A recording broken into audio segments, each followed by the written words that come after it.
kitchen, my friends. I hope you're all having a wonderful morning, day, whenever you're watching this. Little small fact about me, if it were possible, I would marry pasta. So who's to say that I can't have it for breakfast, lunch, dinner, and dessert? So that's what we're gonna do today. We're gonna take spaghetti and meatballs, but we're gonna dessert-imify it, okay? First thing we're gonna do is we're gonna make a red wine desserty sauce to be our tomato sauce. Get yourself some red wine. A lot easier in movies. 2018. Oh, good year. No, it's too early. Now you're gonna add a little bit of sugar, a little bit of vanilla, and a little bit of cinnamon. And we're just gonna pop that on the stove on a low heat for like half an hour until it's nice and soupy? Reducey? One of them. While it's hanging out, we can make our noodles. So, spaghetti and meatballs is an Italian thing, I think. So for our noodles, we're not gonna use spaghetti because that's too dinner. We're gonna make a pizzelle dough, which are like those thin waffle things that are like crunchy and stuff. But then we're gonna try and make noodles out of it because you can do that. So get some flour, pop in some sugar, baking powder, some vanilla, egg, and some melted butter. And then just give it a mix around until you've got a dough. Nice. Now you might be thinking, Erin, that's strangely similar to waffle batter. And pizzelles look strangely similar to waffles. You ever made noodles with a frying pan? Because that's what we're gonna do. So come on over to the stove. Here's what we're gonna do. We got our pizzelle dough. Our red wine tomato sauce thing is bubbling away. Get a big frying pan and heat her up. Butter. When your pan is like a medium heat, we're gonna make it like a pancake and put all of this in here and spread it out really thin with an offset. You may have to use your hands.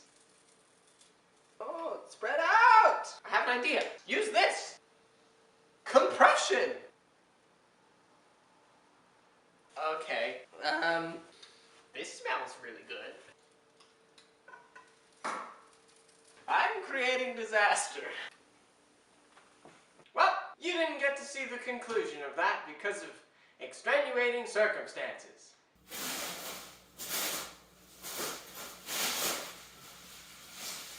So, what we ended up with here is our lovely red wine sauce, which looks like blood. And then we ended up with kind of a haphazard of pancakey, crunchy things. Not what I wanted, but we can make do. We just have to make noodles out of it. So just take your thing and just cut it really thinly into shortened spaghetti-like strands.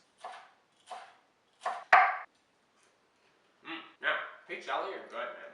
I may be ruining it with what I'm about to do. Okay, get a bowl and lay out your spaghetti noodles in a bowl-like fashion.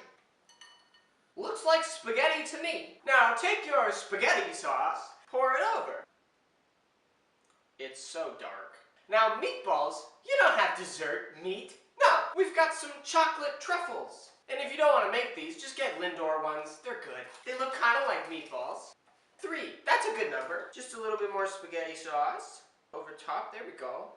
And then, you know, fancy Italian restaurants, they have the guy come by and he's like, "Oh, son, would you like some freshly grated Parmesan?" But Parmesan is not desserty either, so we've got white chocolate that looks kind of like Parmesan. Make it snow. There. And we're classy, so we have to use a dessert fork. And there you have it. Dessert spaghetti and meatballs. I hope it's good.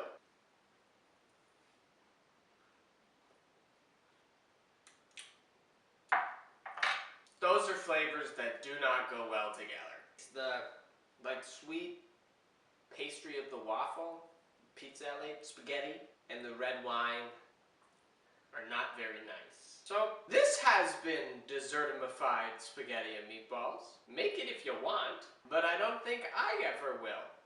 Ever again. That's all we have this week. Next week we're gonna do something in the kitchen. Follow me on Instagram, @Aaron's Bakery. Stay curious. Stay happy. I'll see you next week.